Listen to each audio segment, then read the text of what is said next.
Estamos de volta com o Band Entrevista, hoje recebendo o presidente do Tribunal de Justiça do Estado do Piauí, o desembargador Ivan Lopes. Vamos com a participação da jornalista Ana Paula Lima. Presidente, o que é que o senhor pensa a respeito da reforma judiciária? A última reforma grande que houve no Poder Judiciário foi pela emenda 45, né? Eu acho assim, o que trouxe de mais positivo em termos de reforma do Judiciário foi a criação do Conselho Nacional de Justiça, que é esse órgão que funciona como controle externo apenas e exclusivamente da atividade administrativa e também ele tem um papel pedagógico e orientador. É uma reforma que, a meu ver, ela foi positiva. O que eu tenho visto em termos de reforma de judiciário diz respeito mais à atividade e fim, à formação de seu magistrado e à atuação de seus tribunais, principalmente de seus tribunais superiores. Penso que poderíamos, nós, magistrados, exercer mais o que os europeus chamam de juiz de autocontenção e fugir um pouco mais do ativismo, né? Quando é que se chama de ativismo? Alguns chamam que é um modo proativo de agir do juiz, mas é preciso ter o cuidado para que não ferimos a Constituição quando começamos a usurpar competências que não são próprias do Poder Judiciário, né? Juiz tem que tomar decisões jurídicas. Quem toma decisões de políticas públicas é o Executivo e o Legislativo, porquanto, constitucionalmente, quem detém o poder que emana do povo é o Poder Legislativo e o Poder Executivo. E eu vejo muitos colegas tomando decisões de caráter político. Isso tem duas consequências nocivas ao Poder Judiciário, nocivas ao sistema constitucional brasileiro. O primeiro deles provoca o fenômeno da irresponsabilidade. Qual é o fenômeno da irresponsabilidade? O Poder Legislativo, o Poder Executivo, diz, não, a gente pode tomar a decisão, tanto faz ser legal como não ser, porque tudo vai desaguar sempre no Poder Judiciário. O Judiciário tem a última palavra, esse é o fenômeno da irresponsabilização. Me parece muito, eu costumo comparar, com um adolescente. Ele vai para a rua e ele acha que pode fazer tudo, porque no dia seguinte o pai vai passar a mão na cabeça. Então, esse é o ponto primeiro. E o segundo ponto negativo é porque ele traz para dentro do Poder Judiciário vícios que não são nossos, eles são próprios do poder político. E nós não temos anticorpos para excluí-los. Como não temos? Porque nós somos vitalícios, certo? Nós temos garantias constitucionais que os outros não têm. E os vícios da política, a política mesmo exclui, porque ele tem anticorpos. Qual é o anticorpo da política? A eleição. A cada 4 anos, o político tem que submeter à avaliação popular e o juiz não. É por isso que o político toma decisões políticas, de políticas públicas, e nós, do judiciário, só devemos tomar decisões de caráter jurídico. Não admito, como não admite a escola do direito constitucional europeu, que juiz tome decisões de política. Presidente, recentemente o juiz Sérgio Moro aceitou o convite para o Ministério da Justiça. Como é que o senhor vê essa decisão? Quais são os pontos positivos e negativos? Isso é uma decisão muito de caráter pessoal. Eu não aceitaria, na condição dele, porquanto é de conhecimento de todo o Brasil, que as decisões jurídicas dele, não vou dizer que as decisões dele foram políticas, são decisões jurídicas, mas que tiveram influência no processo político. Então, se você toma decisões jurídicas que, querendo ou não, têm repercussão no mundo político, pelo menos você tem que cumprir um certo período de carência para se inserir dentro do mundo político. O cargo de ministro da Justiça é um cargo técnico. Ele tem um cargo técnico, mas a convivência é política, porque há uma hierarquia a alguém que foi eleito politicamente. Então, assim, ele tem todo o direito de tomar decisões dele, eu não tomaria essa posição neste momento. Bem, presidente, recentemente o TJ passou a trabalhar em 2 turnos. Já é possível avaliar o resultado dessa ação? Essa era uma reclamação antiga da OAB e nós fizemos um trabalho de levantamento. Agora, com o processo ser todo eletrônico, a gente consegue visualizar perfeitamente a hora em que, de fato, a máquina está funcionando. Nós tínhamos o expediente que era de 7 às 14 horas e, quando nós íamos buscar a movimentação processual, ela, de fato, acontecia entre as 8 horas e 14 minutos e só ia até às 13 horas. E isso implicava em baixa produtividade do servidor e do magistrado. Então, nós precisamos ampliar esse horário de trabalho, tiramos das 7 horas até 8, que era uma ficção, não havia desenvolvimento de atividade. Então, o expediente começa às 8 e vai até às 18 horas, tendo o horário de expediente interno para que o pessoal de secretaria possa colocar a máquina em dia. Nós já temos reflexos, inclusive posso adiantar à população, que hoje nós temos uma produtividade no segundo grau que chega a 124%, 125%. Isso significa dizer o quê? Que para cada 100 processos que entra, nós magistrados estamos julgando 124 processos. No período de 5, 6 anos, nós teremos eliminado o nosso acervo, ou seja, vamos estar julgando só processo novo.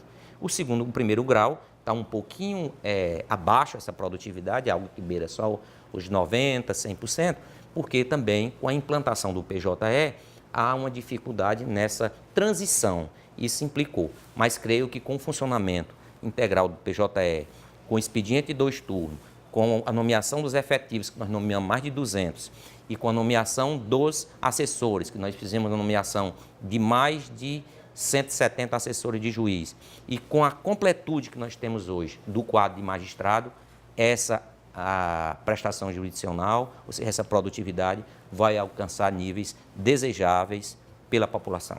Desembargador, nós temos, até bem pouco tempo, a gente tinha um estereótipo de que o Brasil era um país da impunidade, onde muitos políticos ou pessoas com poder econômico grande não eram presos, enfim. A Operação Lava Jato, por exemplo, desmistificou isso. Hoje nós temos políticos presos, né, empresários, pessoas com grande influência que estão pagando por seus crimes. O senhor considera que, por exemplo, ações como a Operação Lava Jato, elas vieram para dizer que o Brasil ele mudou esse perfil? Extremamente positiva a Lava Jato, porque não é só o fato em si de ter botado alguém na prisão, botado A, B ou C, é porque ela tem um efeito pedagógico. As pessoas têm que entender, quem gere o patrimônio público, as rendas públicas, que ele está sujeito, em caso de desvio, a submeter às sanções da lei.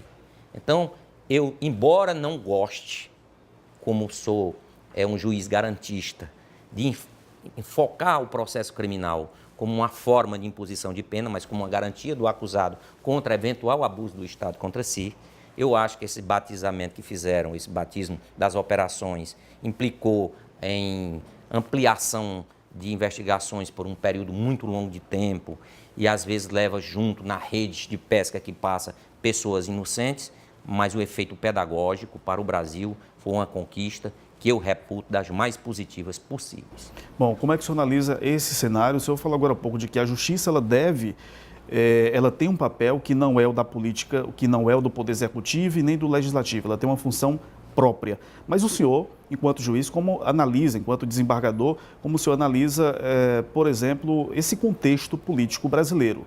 Nós começaremos um mandato a partir de 2019 com a extrema-direita no poder, enfim. Os discursos, por exemplo, do próximo presidente dizem que bandido bom é bandido morto e por aí vai, tem outras questões. O Rio de Janeiro elegeu um juiz para ser governador. Como o senhor analisa esse contexto político, administrativo, na visão do senhor enquanto conhecedor do direito? A vida é cíclica, né? Todas essas experiências a Europa já viveu. A Itália, no pós-Operação Mãos Limpas, elegeu a direita e depois volta à esquerda. Então, a vantagem do regime democrático, onde há liberdade de expressão, de voto, de vontade popular, é isso. É que você permite experimentar as diversas ideologias. Há uma ideologia que se instala no Brasil agora, que a população fez legitimamente a opção, que é a ideologia liberal, né? Que é uma ideologia que é baseada no laissez-faire francês, no pós-revolução, que é que o Estado tem que ser mínimo e o resto salve-se quem puder, e a ideologia mais socialista, em que o Estado tem um papel de inclusão social maior. Ou seja, o Estado existe, inclusive, para corrigir diferenças entre seus habitantes, oferecer àqueles que não têm nada, tirando daqueles que têm muito. Mas essas opções, por isso que eu digo, você tem que respeitar. Só uma coisa que não pode acontecer é que essa mudança de viés político e ideológico implique em restrição a direitos fundamentais que foram conquistas históricas, como os nossos direitos de liberdade de expressão, liberdade de manifestação de pensamento, as nossas garantias legais, como o devido processo legal, como o juiz natural, como a intangibilidade da integridade física do preso, né? Essas são conquistas que a democracia brasileira não admite mais retrocesso. É possível até que a pessoa mantenha esse discurso que agrada ao paladar momentâneo da população, mas não vão conseguir implementar, porque no Brasil, além da democracia estar consolidada, nós temos instituições que cuidam de fazer prevalecer, nós garantimos, nós juízes, temos que garantir o devido processo legal, a integridade física e temos que garantir, sobretudo, um Estado de Direito.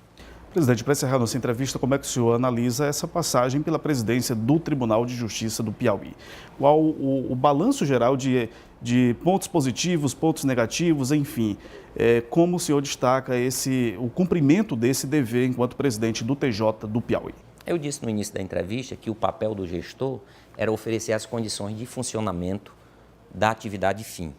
Eu considero que esses 2 anos eu funcionei como o mecânico que fez a revisão no veículo. Troquei os pneus, alinhei os faróis, enchi o tanque, fiz a revisão no motor e agora está entregue à magistratura. Basta eles acelerarem que vão chegar ao nosso objetivo final. Então, estou feliz porque fiz isso e ouço isso dos servidores, do magistrado, principalmente do judicionado, quem os representa, que são os advogados, dizem muito isso, reconhecem que a nossa atividade alcançou esse fim. E do ponto de vista pessoal, a minha única realização é porque eu tive uma experiência diferente, porque eu nunca tinha sido gestor. E agora tive essa experiência como gestor, eu pude ver quais são as reais dificuldades de um gestor, né? O que afeta a gestão, o que é que torna uma gestão eficiente e o que é que faz de uma gestão ineficiente. Por exemplo, eu poderia dizer hoje que, como experiência pessoal, que eu observei, que uma das coisas mais prejudiciais à eficiência da administração do poder público, além da burocracia, são os corporativismos. O corporativismo no Brasil tem passado de todas as categorias, dos limites a um ponto em que chega a causar prejuízo à eficiência da administração pública. Ok, presidente desembargador Ivan Lampos, muito obrigado pela entrevista concedida hoje aqui ao Band Entrevista. Pois não, eu que agradeço a oportunidade. Continue ligado na programação da Band, vê aí na sequência o Jornal da Band e o Band Entrevista volta no próximo sábado.